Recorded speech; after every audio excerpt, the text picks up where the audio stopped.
BJP ಶಾಸಕ ಯತ್ನಾಳ್ ಮಾಲೀಕತ್ವದ ಸಕ್ಕರೆ ಕಾರ್ಖಾನೆಗೆ ಈಗ ನೋಟಿಸ್ ಅನ್ನು ನೀಡಲಾಗಿದೆ. ಪರಿಸರ ನಿಯಮಾವಳಿ ಉಲ್ಲಂಘನೆ ಆರೋಪದಡಿ ಕಾರ್ಖಾನೆಯನ್ನ ಬಂದ್ ಮಾಡೋದಕ್ಕೆ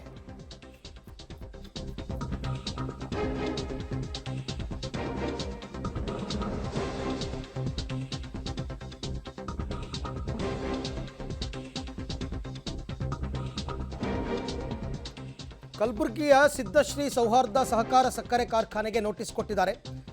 ಅನುಮತಿ ಪಡೆಯದೆ ಬಾಯ್ಲರ್ ಮತ್ತು ಡಿಸ್ಟಿಲರಿ ಘಟಕ ಆರಂಭ ಮಾಡಿದಾರಂತೆ. ತ್ಯಾಜ್ಯ ನೀರು ಘಟಕವನ್ನು ಕೂಡ ಸಂಪೂರ್ಣಗೊಳಿಸಿಲ್ಲ. ತ್ಯಾಜ್ಯ ನೀರು ಶುದ್ಧೀಕರಣ ಮಾಡ್ತಾ ಇಲ್ಲ. ಮಳೆ ನೀರು ಕೊಯ್ಲು ಕೂಡ ಅಳವಡಿಸಿಲ್ಲ. ಇದೆಲ್ಲವೂ ಕೂಡ ಪರಿಸರ ನಿಯಮಾವಳಿ ಉಲ್ಲಂಘನೆ ಅನ್ನೋ ಕಾರಣಕ್ಕೋಸ್ಕರ ಯತ್ನಾಳ್ ಅವರ ಮಾಲೀಕತ್ವದ ಸಕ್ಕರೆ ಕಾರ್ಖಾನೆಗೆ ಈಗ ನೋಟಿಸನ್ನು ಕೊಟ್ಟಿದ್ದಾರೆ. ಕೇಂದ್ರ ಪರಿಸರ ಸಚಿವಾಲಯ 1.58 ಕೋಟಿ ದಂಡ ವಿಧಿಸಿತ್ತು ಅಂತ ನೋಟಿಸ್ನಲ್ಲಿ ಪ್ರಸ್ತಾಪವನ್ನು ಕೂಡ ಮಾಡಲಾಗಿದೆ. ಅಂದರೆ ರೂಲ್ಸ್ ಫಾಲೋ ಮಾಡಿಲ್ಲ ಅಂತ, ಕೆಲವು ಪರಿಸರ ನಿಯಮಾವಳಿಗಳೇನಿದೆ ಅದು ಯಾವುದನ್ನು ಕೂಡ ನೀವು ಪಾಲನೆ ಮಾಡಿಲ್ಲ, ಅನುಮತಿ ಪಡೆದಿಲ್ಲ, ಬಾಯ್ಲರ್ ಸ್ಥಾಪನೆ ಮಾಡಿದ್ದೀರಾ, ಡಿಸ್ಟಿಲರಿ ಘಟಕ ಆರಂಭ ಮಾಡಿದ್ದೀರಾ, ತ್ಯಾಜ್ಯ ನೀರು ಘಟಕವನ್ನು ನೀವು ಕಂಪ್ಲೀಟಾಗಿ ಮಾಡಿಲ್ಲ, ತ್ಯಾಜ್ಯ ನೀರು ಶುದ್ಧೀಕರಣ ಮಾಡ್ತಾ ಇಲ್ಲ, ಮಳೆ ನೀರು ಕೊಯ್ಲು ಅಳವಡಿಸಿಲ್ಲ, ಈ ಎಲ್ಲ ನಿಯಮಾವಳಿಗಳು ಉಲ್ಲಂಘನೆಯಾಗಿದೆ ಅಂತ ಈಗ ಸದ್ಯಕ್ಕೆ ಸಿದ್ದಶ್ರೀ ಸೌಹಾರ್ದ ಸಹಕಾರ ಸಕ್ಕರೆ ಕಾರ್ಖಾನೆಗೆ ನೋಟಿಸ್ ಕೊಟ್ಟಿದ್ದಾರೆ.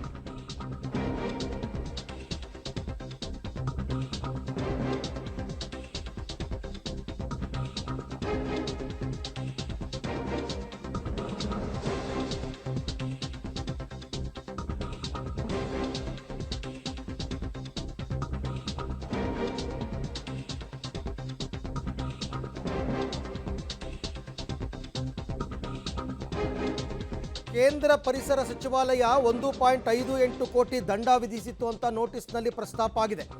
ಕಳೆದ ಮಾರ್ಚ್ನಲ್ಲಿ ಕಾರ್ಖಾನೆಗೆ ಮಾಲಿನ್ಯ ನಿಯಂತ್ರಣ ಮಂಡಳಿ ನೋಟಿಸನ್ನು ಜಾರಿಗೊಳಿಸಿತ್ತು. ನಿಯಮ ಉಲ್ಲಂಘಿಸಿದ್ರೂ 1 ವರ್ಷದಿಂದ ಕಾರ್ಖಾನೆ ವಿರುದ್ಧ ಅಧಿಕಾರಿಗಳು ಕ್ರಮ ಕೈಗೊಂಡಿಲ್ಲ. ಹೀಗಾಗಿ ಅಧಿಕಾರಿಗಳ ವಿರುದ್ಧವೂ ಕಠಿಣ ಕ್ರಮ ತಗೊಳ್ಳೋಕೆ ಆಗ್ರಹ. ಪರಿಸರ ಸಚಿವ ಈಶ್ವರ್ ಖಂಡ್ರೆ ಅಧ್ಯಕ್ಷತೆಯಲ್ಲಿ ಕಳೆದ ವಾರ KSPCB ಸಭೆ ನಡೆದಿತ್ತು. ಯತ್ನಾಳ್ ಸಕ್ಕರೆ ಕಾರ್ಖಾನೆಯನ್ನು ಮುಚ್ಚುವಂತೆ ಈಗ ನೋಟಿಸನ್ನು ಜಾರಿ ಮಾಡಲಾಗಿದೆ. ಈ ಬಗ್ಗೆ ಮತ್ತಷ್ಟು ಮಾಹಿತಿ ನನ್ನ ಕೊಲೀಗ್ ಪ್ರವೀಣ್ ರೆಡ್ಡಿ ಅವರಿಂದ ಪಡೆಯೋಣ. ಪ್ರವೀಣ್, ಇದು ನಿಜವಾಗ್ಲೂ ಕೂಡ ಪರಿಸರ ನಿಯಮದ ಉಲ್ಲಂಘನೆಯಾಗಿದೆಯಾ ಅಥವಾ ಯತ್ನಾಳ್ ಅವರು ಹೇಳೋ ಹಾಗೆ ಇದು ಷಡ್ಯಂತ್ರನ, ಇದರಲ್ಲೂ ರಾಜಕೀಯ ಇದೆಯಾ, ಏನು ವಾಸ್ತವಾಂಶ ಅಂತ?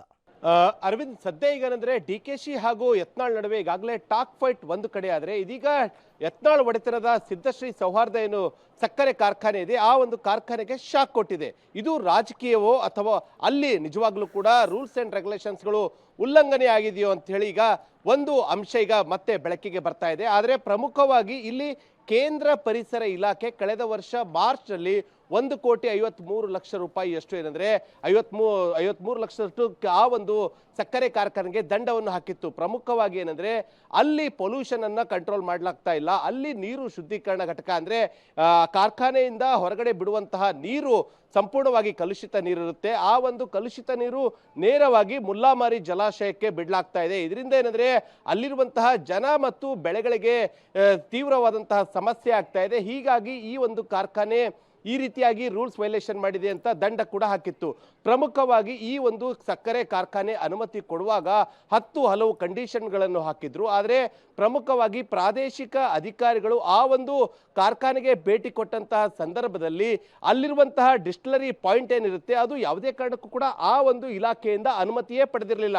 ಆದರೆ ಅಲ್ಲಿ ಆಗಾಗಲೇ ಆರಂಭವಾಗಿತ್ತು. ಹೀಗಾಗಿ ಅನುಮತಿ ಪಡೆಯದೆ ಈ ರೀತಿಯಾಗಿ ಡಿಸ್ಟಿಲರಿ ಪಾಯಿಂಟ್ ಆರಂಭ ಮಾಡಿದ್ದೀರಿ ಅನ್ನೋದ್ರ ಬಗ್ಗೆ ಒಂದು ನೋಟಿಸ್ ಆದ್ರೆ, ಇನ್ನೊಂದು ಕಡೆ ಕೇಂದ್ರ ಪರಿಸರ ಇಲಾಖೆಯವರು ಕೂಡ 1.5 ಕೋಟಿಯಷ್ಟು ದಂಡ ಹಾಕಿದ್ರು ಕೂಡ, ಅದು 1 ವರ್ಷ ಆದ್ರೂ ಕೂಡ ಇಲ್ಲಿವರೆಗೂ ಕೂಡ ಯಾವ ಅಧಿಕಾರಿಗಳು ಕೂಡ ಅವರ ವಿರುದ್ಧ ಕ್ರಮಕ್ಕೆ ಮುಂದಾಗಿರಲಿಲ್ಲ. ಆದರೆ 1 ವಾರದ ಕೆಳಗೆ ಪರಿಸರ ಸಚಿವ ಈಶ್ವರ್ ಖಂಡ್ರೆ ಅವರು ಅಂದ್ರೆ ಇದನ್ನ ಗಂಭೀರವಾಗಿ ತೆಗೆದುಕೊಂಡು ಇದೀಗ ಯತ್ನಾಳ್ ಅವರಿಗೆ ಶಾಕ್ ಅನ್ನು ಕೊಟ್ಟಿದ್ದಾರೆ. ಅವರಿಗೆ ಒಡೆತನದ ಏನಂದ್ರೆ ಸಕ್ಕರೆ ಕಾರ್ಖಾನೆ ಮುಚ್ಚುವಂತೆ ಈಗಾಗಲೇನು ಆದೇಶವನ್ನು ಮಾಡಿದ್ದಾರೆ.